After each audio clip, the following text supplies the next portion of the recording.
vous avez fait le meilleur choix, c'est celui de regarder votre chaîne de télévision Info TV et surtout de suivre votre programme Espace Miné, 10h, 11h52. Ce matin, nous allons parler du foncier au Cameroun. Oui, un autre problème qui intéresse tous les Camerounais, un problème important, problème foncier au Cameroun. Faut-il craindre le pire? Problème foncier au Cameroun, faut-il craindre le pire? Je commence par vous et avec vous, Samuel Bonjok. Parfait, ici, c'est une thématique qui peut même, je veux dire... Pourquoi vous bégayez? parce que vraiment, on touche là des problèmes très sérieux. Le fond du problème du Cameroun.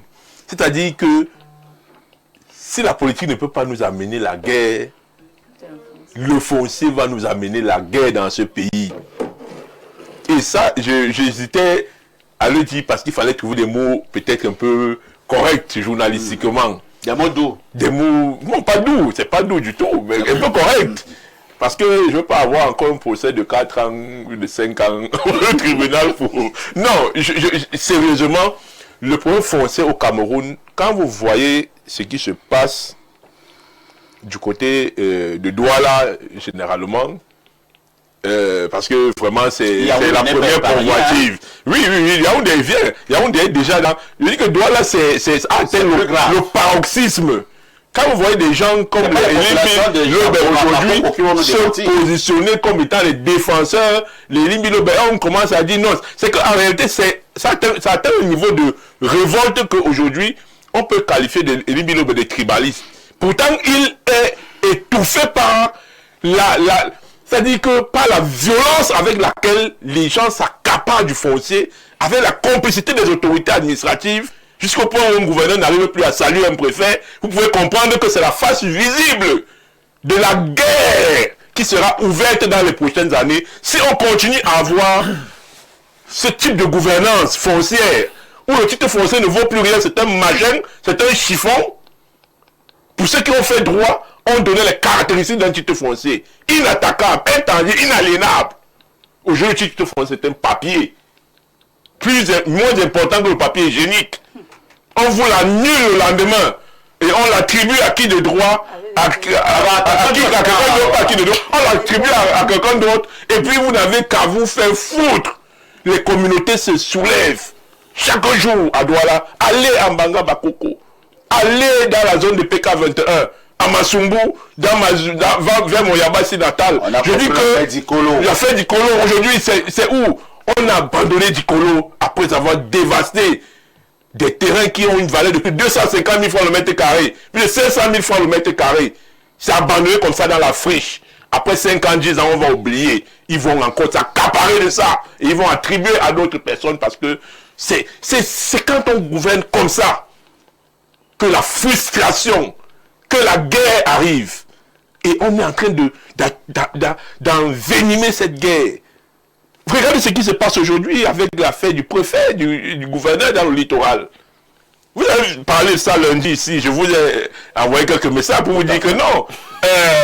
Mon confrère DP avait peut-être pris un pan de l'affaire. Vous étiez étouffé lundi. Vous étiez étouffé. Pourquoi vous rattraper ce matin? Non, je ne vais même pas vous rattraper parce que si je rentre même dans cette affaire, ça sera très grave. Parce que les correspondances que vous voyez, quand un préfet écrit à son ministre, en indexant son supérieur hiérarchique qui est le gouverneur, de façon brutale et violente, et vous voulez que le gouverneur là vienne le saluer le lendemain? Non! Dans l'administration, il y a quand même de la méthode. Il y a des démarches. Il y a le protocole. Il y a le protocole. Le protocole dit que le gouverneur doit saluer le préfet. Oui, mais je veux dire que dans la rédaction administrative, quand on commence à invoquer Jésus-Christ a dit que j'ai failli être prêtre au lieu d'être préfet. J'ai failli, la loi c'est vous connaissez la vérité. On a déjà vu la lettre du prophète, mais vous voyez donc déjà on ne peut pas gouverner comme ça, c'est-à-dire qu'on appelle Jésus-Christ quand on veut faire plaisir à l'église, on appelle Jésus-Christ, mais au quotidien on spolie les populations qui attribue les autorisations. C'est pas le préfet, ce n'est pas Jésus, c'est le gouverneur c'est Jésus qui va attribuer l'occupation des sols. Non, on ne peut pas appeler Jésus-Christ en vain. Et je crois que Jésus-Christ est même très patient. Parce que je dis que comme le ministre de l'Administration territoriale aussi est habitué à appeler Jésus-Christ dans ses communications. Bon, c'est juste, il est trop pris par son sport. Hein. Oui, bon. Lui, va voir ça dans le sport. C'est lui qui nous a habitués à citer les passages bibliques dans les correspondances administratives. Nous, on a fait le droit administratif. On n'a jamais vu qu'on citait les passages bibliques dans les correspondances administratives. Aujourd'hui, on appelle même Jésus-Christ dans les correspondances administratives. On réinvente l'administration. Non, c'est pour dire que moi, je me suis focalisé sur cette image de doigt-là entre le gouverneur et le préfet qui ne se saluent pas. Vous allez comprendre que c'est extrêmement grave. Et si on ne fait rien, comme on est en train de ne rien faire là, ça sera encore davantage grave. Ça sera le ministre qui ne pourra pas saluer le premier ministre, ou alors le chef de l'État qui ne pourra pas saluer son SGPR, parce que, ou le vice-président qui ne pourra pas saluer... il n'est pas encore il va arriver. Donc c'est pour dire qu'on est obligé de prendre cette affaire au sérieux et de dire que on ne peut pas continuer comme ça. Il faut réglementer le titre foncier au Cameroun. Il faut une réforme foncière au Cameroun. Ce n'est pas ce qui se passe au Minkafra. C'est compris. Alain Douk, j'en parle hein, dans le cadre de mes émissions depuis une quinzaine d'années. Je me souviens, à l'époque, quand je mettais ce problème sur la table de manière régulière, beaucoup me faisaient comprendre au parfait, toi aussi, vous voyez le mal partout, ce n'est pas aussi grave que ça. Je leur disais déjà il y a une quinzaine d'années que si nous ne faisons pas attention, cette affaire va entraîner la guerre au Cameroun. Alain Douk, si vous avez l'habitude des tribunaux, j'en suis au moment où nous parlons sur 100 procès dans nos tribunaux maintenant, comme je ne vais pas exagérer, et il y a au moins 60 affaires concernant le foncier. Avez-vous l'impression que la gestion des problèmes fonciers au Cameroun est judicieuse? Absolument pas. Si déjà un ministre du cadastre, au niveau d'une de nos instances judiciaires, a pu se faire remonter les bretelles, on lui a dit le droit, on lui a dit tous les travers dont il s'est rendu coupable dans la gouvernance sectorielle des domaines. La devise de ce pays, c'est paix, travail, patrie. La patrie a pour synonyme la terre. Mais j'ai l'impression que la terre, désormais, c'est le privilège de quelques-uns, d'une hyperclasse très prédatrice, qui veut tout posséder.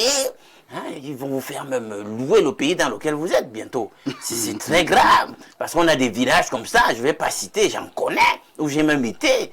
Hein, on vous dit que vraiment l'essentiel des domaines au village, tout le monde a vendu la terre. Tu peux pas être comme ça dans ton village, alors que quelqu'un a déjà acheté ton village. Mais vous, ta maison. Vous êtes déjà des locataires de votre terre. Parfois, c'est un frère là qui a beaucoup d'argent parce qu'il est dans l'administration centrale, il est ministre et tout.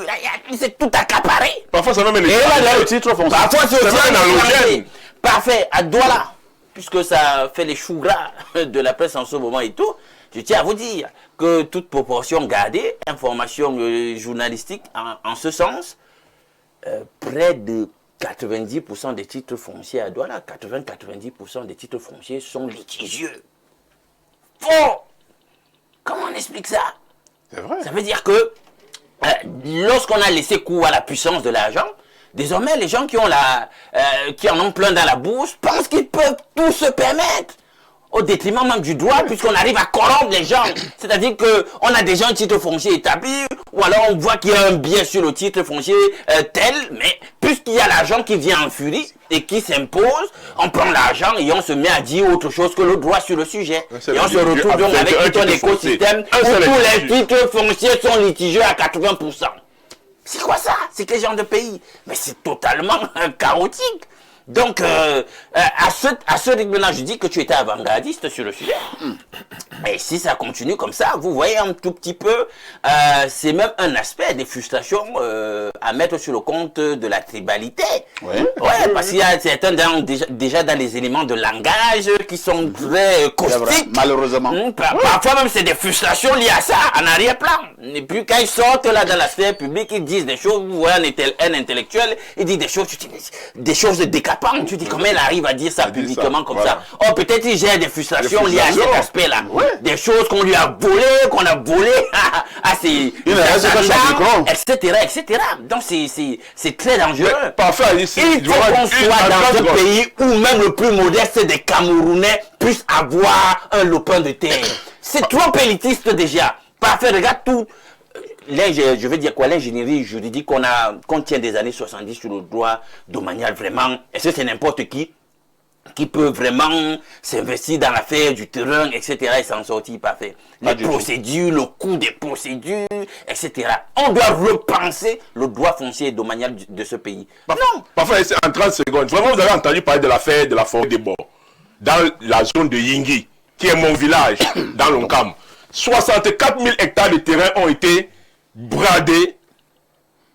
64 000 hectares de terrain, plus de 120 villages dans la communauté Banen, à Yingui, ont été bradés pour que l'État, pas l'État, hein, c'est-à-dire que l'État dépossède une communauté Banen de 64 000 hectares de terrain, plus de 21 villages, plus de 121 villages, pour reverser ça dans le domaine privé de l'État. À l'heure actuelle où je vous parle, mon village appartient, mon village à Yingui est dans le domaine privé de l'État. Et vous savez ce que c'est que le domaine privé de l'État. Et ces 64 000 hectares de terrain ont été attribués à un individu. 64 000. 64 000 hectares de terrain. À un individu. Il va de l'UEFA. On prend tous les subterfuges, unités forestières d'exploitation, et tout. Et il veut exploiter le bois et tout. Et le domaine de l'État, il met en concession. Donc l'État vous prend vos terrains dans vos villages. Il met ce terrain qui devient domaine privé, qui est son domaine privé, il le met en concession à un individu qui exploite, et après, cet individu va se trouver des titres fonciers là-bas, ou bien des individus vont se trouver des titres fonciers là-bas, puis c'est dans le domaine privé de l'État. C'est-à-dire la communauté n'a plus rien à voir, et voilà comment le Cameroun se gère. Ils ont voulu faire ça à Ambam, avec la société de cacao, de l'autre côté à Kekem là-bas, où 60 000 hectares de terrain avaient également été attribués à Ambam, à cet individu. Ça avait créé un tollé. Et au même moment que Yingui avait aussi son même problème. Le chef d'État avait autorisé qu'on annule les deux décrets. On avait annulé pour l'Oncam, à Yingui, on avait annulé pour Ambam. Ils sont revenus à la charge en 2023-2024. Ils sont revenus à la charge avec le même décret. Et ils ont utilisé nos élites dans l'Oncam à Yingui pour commencer à aller vendre cette affaire aux populations que non, c'est une bénédiction que l'État nous prenne 64 000 hectares de terrain. Parce qu'on va avoir les routes, on va avoir les hôpitaux, on va avoir ceci. Et les gars ont signé. Très bien. Nos élites, je vous dis bien. Et vous pensez que quand on a un pays qui se gouverne comme ça, où on utilise vos frères pour vous spolier de vos terres, et demain, quand on va se regarder au village, on va se regarder comment? On n'arrive même plus à se saluer au village aujourd'hui. On va passer la parole au psychosociologue. Je voulais qu'il écoute d'abord les autres. Et c'est un problème où votre expertise est d'un précieux apport. Si à un moment donné, les populations se rencontrent dans la gestion du foncier au Cameroun, qu'une bonne partie de l'administration est dorénavant corrompue, une bonne partie de la justice est dorénavant corrompue, est-ce que ça ne peut pas créer justement des problèmes au niveau de notre société? Ça crée énormément de problèmes, M. Pafa, ici. On voit dans les familles, les gens qui s'entretuent, peut-être avec des machettes. J'ai vu des vidéos, là, les familles se coupaient, le frère, l'aîné qui coupe le petit frère, ça allait dans le... À l'aide de la machette. Avec la machette, c'était quand même effrayant.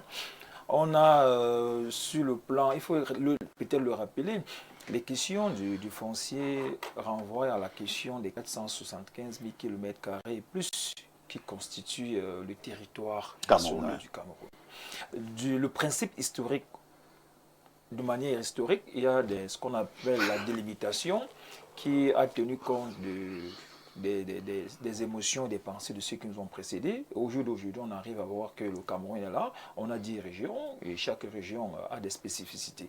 Mais aujourd'hui, la question que vous mettez sur le plateau du débat, sur la table du débat, nous amène à nous poser une question. Comment comprendre quelle est l'organisation qui est faite au niveau du cadastre pour qu'on puisse avoir pour une même parcelle plusieurs propriétaires qui ont des titres fonciers? C'est la corruption. C'est la vraie question.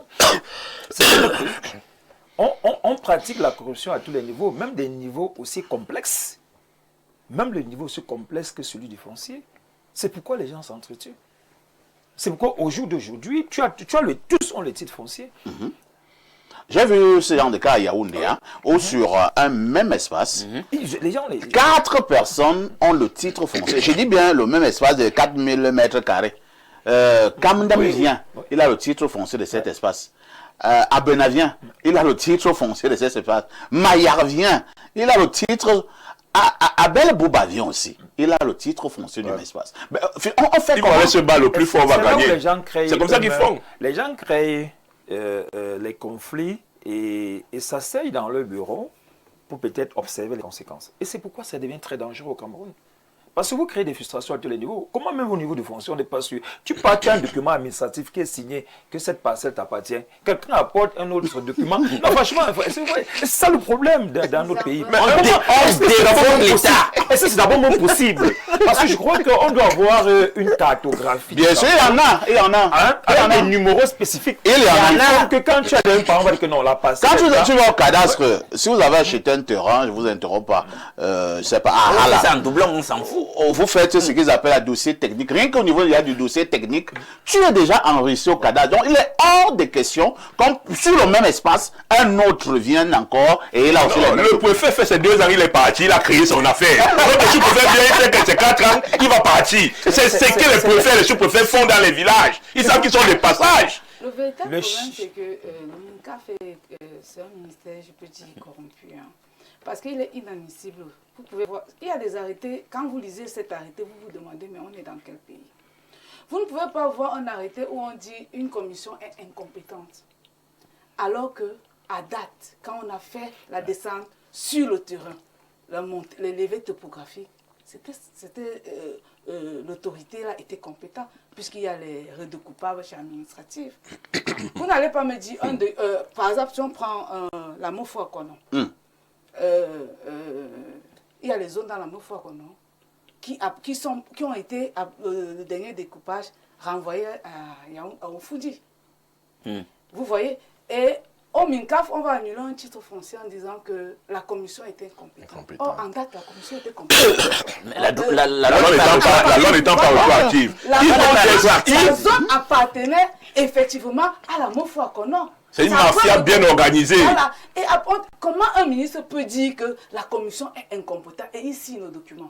Vous allez voir d'autres arrêtés avec 2 numéros de titre foncier et le ministre signe. Vous allez voir les arrêtés avec l'erreur sur le nom. Je dis que c'est une stratégie bien huilée. Votre titre est annulé. On est dans quel pays? Allez à Kribi. On est dans un pays où... Vous voyez à Kribi, c'est la magie. Il suffit que quelqu'un ait le pouvoir pour t'enlever tous tes droits. Tout. C'est tout. C'est le professeur Louis qui avait donc la parole. Il a ressaisi et il va chuter. Merci beaucoup. Je disais, quand on essaie de voir ce qui se passe avec le foncier, on peut faire une projection pour voir l'état mental dans lequel se trouvent les Camerounais. C'est la répercussion, c'est la mise en pratique de notre mentalité. Oui. Et ça montre le niveau de dangerosité que nous avons atteint. Si l'administration, est-ce que vous savez que dans un pays sérieux, c'est un grand dommage sur le plan du fonctionnement administratif. Parce qu'un dossier de titre foncier, le dossier de titre foncier suit plusieurs étapes. Et à chaque étape, il y a des spécialistes pour contrôler. Alors, il y a des commissions. Il y a des commissions. Si on arrive, ça veut dire que c'est très dangereux. Parce que ce que vous avez mis aujourd'hui comme débat sur cette table, c'est très très dangereux de comprendre que notre laxisme et notre appétit pour la corruption nous a même détourné de ce qui reste du sérieux et de ce qui reste de l'objectif. On ne peut pas s'amuser parce que dans un pays, comment est-ce que nous, il n'y a que nous les Camerounais pour comprendre que pour un titre foncier, on peut avoir 2 propriétaires. Il n'y a que les Camerounais pour comprendre ça. C'est la sorcellerie. Inimaginable. Et autre chose, peut-être pour chuter, pour dire tout simplement que franchement, on doit quand même de manière quantitative le dire. Il y a quand même un superficie de manière quantitative qu'on ne doit pas vendre à un individu. Parce que le Cameroun n'appartient pas seulement aux 30 millions d'aujourd'hui, les Camerounais. Il y en aura 30 millions qui viendront en 2100. 30 millions qui viendront en 2200 et 30 millions qui viendront en 2400. Si nous ne sommes pas capables aujourd'hui d'encadrer et de penser à eux, à un moment donné, comme l'a dit Alain ou mon cher ami, on va nous louer. C'est-à-dire que le Cameroun sera loué. C'est-à-dire qu'il y aura des dignitaires là qui auront le titre foncier de tout le Cameroun et nous serons locataires dans notre propre pays. C'est très très dangereux. Merci. Alors, il y a une autorité de Douala qui m'envoie un message. Je vais préférer taire son nom. Parce que si je donne son nom, je l'ai déjà tué. L'autorité me dit, Perfecto, ce que vous dénoncez est très vrai sur le titre foncier. C'est grave à Douala. Donc, il est d'accord avec voilà un tribien qui me dit là qu'il est au tribunal. Les gars font les immatriculations directes sur des terrains sans être des autochtones. Et on a annulé son titre foncier. Lui qui est un autochtone de Kribi. Hein. On a annulé. Lui qui m'envoie là maintenant. Prince Tonga. Oui, il me connaît. Donc on a annulé le titre foncier de l'autochtone. Oui, on a annulé analogique. Le titre foncier TF5706 bas 0. Qui est, il a saisi la Cour suprême. L'affaire est là-bas. Les ravisseurs ont lancé des immatriculations directes, n'étant pas des autochtones dans la ville. C'est-à-dire que moi, parfois, ici, moi, je suis de la Mofouakona, l'arrondissement de Mbankoum. Et il dit que les sous-préfets et les chefs sont complices. Je veux bien comprendre. Village Onkolovan. Moi, j'ai donc même déjà un titre foncier, mais il a fait beaucoup d'efforts d'avoir un titre foncier sur la terre de mes aïeux. Parce que depuis que la terre de mes aïeux était là. En bon matin, on annule mon titre foncier et on donne à quelqu'un qui vient de Manfé. Mais puis les gars ont les moyens. Voilà monsieur Prince Tonga dit qu'il est épuisé financièrement. Attends, dites que ça soit il est épuisé financièrement. Puisqu'ils savent qu'ils vont vous épuiser. Ils ont des fortunes énormes. Ils vont vous amener dans le temps. Ils vont vous amener dans le temps. Ils vont vous essouffler. Et arriver à la Cour suprême, ils vont payer. Et puis, vous serez dépossédés. Et tout. Bonjour, monsieur Parfait, ici, ainsi qu'à tout le panel. Les problèmes du foncier au Cameroun vont déclencher la guerre dans ce pays. Les gens ne font que dire ça, mais on rit. Les gens ne font que dire ça, mais on rit. Je suis une des victimes de monsieur le préfet, ici de la localité du préfet, je vais sauter, et qui fait ce qui lui plaît. Il ne respecte pas les textes. Pour preuve, les textes disent, le titre foncier ne traverse pas la route.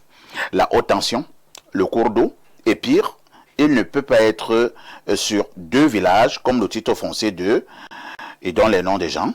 Monsieur le préfet ne regarde pas, il signe seulement.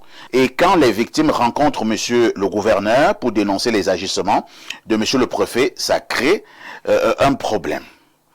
C'est monsieur Ntepol depuis Yaoundé qui envoie cette contribution. Je vous amène au 212. C'est un message qui nous vient du Maroc. Bonjour, Parfait, ici, le passeport Bordeaux de la modération. Moi, je n'ai pas encore le passeport Bordeaux. J'ai vraiment le simple passeport des gens d'en bas là. Passeport, c'est ma simple. Parfait. Quand je me suis réveillé ce matin, j'ai eu une pensée. Je me suis dit, depuis que Alain Douke est sur Espace Miné, il n'a jamais manqué un seul jour, ni même été une seule fois en retard.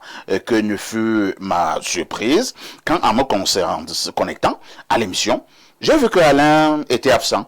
Donc c'est moi qui ai fait ça.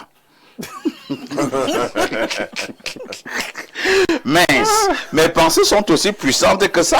Je vais alors penser que tu vas devenir riche. Allez, et tu vas me donner ma part, d'accord? Ouais, Espace Miné aussi. Il est un peu venu détendre l'atmosphère. C'est un peu tendu là. Pour finir par faire, conformément à la dénonciation, est-ce possible de parler de magie sexuelle et rite pour demain, jeudi spiritualité, s'il te plaît? Ça changera un peu. Tu peux même parler d'égyptologie ou de kémétisme. Merci, vieux père. Voici la sagesse du jour. Au Cameroun, les avis de recherche ont dépassé les offres d'emploi. À demain 10h.